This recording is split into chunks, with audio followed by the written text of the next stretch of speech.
Welcome to my YouTube channel. Make sure you subscribe. Ring the notification bell right now. Do it. A lot of you guys asked me to react to this video, which is weird. Let's check if you're brainwashed about India. And I don't know. I guess we're gonna check if you guys have brainwashed me or if the media has brainwashed me. I don't know. I always had a lot of Indian friends growing up. Did they brainwash me? I mean, my friend Tamina is the one who told me that Indian food is in fact fattening. Is that true? Let me know in the comments below, because I was eating a lot of Indian food, and when she told me it was fattening, I had to stop because I didn't want to gain weight. But yeah, I don't know. Am I brainwashed? Let's see. let's watch this and check it out. How do you perceive them? And how do you perceive India? Many of you think of India as a country of poverty, slums, dirt, rapes, and caste system. And many of you got introduced to India through the famous movie Slumdog Millionaire. And then there are some of you who know India for its Bollywood and yoga. That's me. Well, it is not entirely your fault that you think this way. And there is no doubt that India does have its imperfections. But India is definitely not what we are shown in our countries. Like many of you, I was also a victim of the mainstream media in my country until I ended up living in India and started to keenly observe this country. And of course, to understand India and its mechanism, one really needs to have fine-tuned senses. Next time you see Indians in your country, remember that their country is being transformed into something like this. However, you are mostly shown only that. And of course, many of you were never told that for many years India has been one of the fastest growing major economies of the world. Are you worried that Indians are stealing your jobs in your countries? No, you are not fully informed. Perhaps you do not know that Indians are also providing thousands of jobs in your country, and they are doing it in different parts of the world. There are more than 800 Indian companies in the UK, which employ around 110,000 people. In the USA, Indians-owned firms employ more than 600,000 employees. Have you noticed that when the media in the West talks about rapes in India, they rarely talk about the rape rate statistics, and probably it is because India is nowhere close to the Western countries in rape rate. Yes, I'm aware that while talking about rape, one must consider things like underreporting, marital rape, homosexual rape, false filing, law of rape, conviction rates, and many other factors. And that is why I sincerely recommend you to dig a bit deep into this and analyze where your own country stands before you become a victim of the mainstream or fake stream media. By the way, were you also told that the so-called developed countries do not only have a much higher rape rate, but also their citizens travel abroad to rape the citizens of poor countries? Europe, North America, Australia, New Zealand are some of the main sources of international child sex tourists who perform sex crimes in other countries. Were you also told that many Western women travel abroad to enjoy female sex tourism? And it is difficult to believe that the boys who are hired by these rich women are in Family friendly. We talk about family friendly things all the time, and only family friendly stuff on this channel. But we're gonna continue this. I just had to mention that, and this is just making me blush right now. In some cases not underage. India has always been a multicultural society, and yes, in one way or another, discrimination may exist in India too. But wait, which country is crime-free? Is your country crime-free? Is there no discrimination in your country? India is a country where its minorities are allowed to thrive and grow in numbers and also in percentage. India is a country where many dharmic traditions like Jainism, Sikhism, Buddhism and Hinduism were born. And the people of India have even accommodated the ideologies and religions that did not originate from their own land. When I first heard of Indian caste system in my country through our media, it was not even mentioned that in India, not only the minorities, but also the members from those societies which are also known as low caste, end up becoming presidents, vice presidents, prime ministers, and chief ministers. Has the media in your country told you about this when they talked about Indian caste system to you? Has the media in your country also mentioned that India has already had a female president and a female prime minister? I know that in many so-called developed countries, many low-skilled immigrants from poor countries are purposely and temporarily brought to do low-class and dirty jobs. These poor people are kept in substandard conditions, and after the job is finished, they are sent back to their own countries. The developed countries make the most of their strong currencies, and their own citizens shy away from doing small jobs. Well, these developed countries are so smart that they perform oppression on the humans that they import, and then later, very cleverly they dispose them. Can we call it exploitation too? Indians are extremely self-critical and they are genuinely concerned about their problems. They do have the intentions to fix their problems, and they do not shy away from talking loud against their democratically chosen governments. But you must remember that when Indians talk loud about their problems, it does not mean that they want to replace India for anything else. And it must be pointed out that Indian media has not really started ridiculing the Western countries yet, even though many Western countries love to present themselves as some kind of role models. These Western countries continue to forget that they can also easily be ridiculed for their wealth inequality, crimes, intolerance, rapes, poverty, and even hunger. Perhaps Indians are more interested in self-correction than ridiculing others. For sure, Indians know very well that tragedy is not a competition.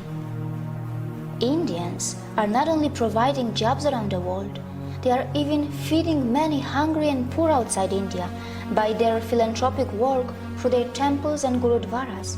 And very importantly, they are not expecting anyone to embrace Buddhism, Jainism, Sikhism, or Hinduism. There is no doubt that India does need to improve its modern waste management infrastructure, as many of its streets continue to look dirty, even though an average Indian produces far lesser waste than an average American or European. Also, the per capita emissions from India are so low in comparison to the USA or China, and Indians are nowhere close to the West when it comes to historical emissions. For all these years, you were told about the poor sanitation of India, but you were never told that Indians were also the pioneers in ancient sanitation system long before the Western countries got civilized. But of course, it shouldn't matter today. Even after 70 years of its independence, India is still not open defecation free. The government of India is running some massive scheme to build millions of toilets, and only time will tell if that is going to be enough or not. Not many people know that when it comes to defecation, some citizens in the Western countries have a strange addiction, or rather a disorder, and this is where a potential exchange can take place between India and the West. India can bring the latest sanitation system techniques from the West, and the West can benefit from the authentic yoga from India that can help those Western citizens who are suffering from such disorders or addictions. But of course, it can only happen if the Western societies are brave enough to address their embarrassing problems and not just sweep them under the rug, as it is very well known that such kind of disorders and addictions have been reflecting in the Western adult film industry as well. Not many people know that India has nuclear weapons, and it is said that India has the fourth strongest military in the world. Wow. But India does not believe in muscle flexing like China or the USA, and neither it believes in expansionism. And yes, India is not a world leader in everything. It's not a world leader in earning money by selling weapons. It stands nowhere when it comes to earning money by selling crude oil. However, its space agency ISRO does earn money by sending satellites in space for a very cheap price, fulfilling the satellite dreams of poor countries, and also by helping the advanced countries which want to save money.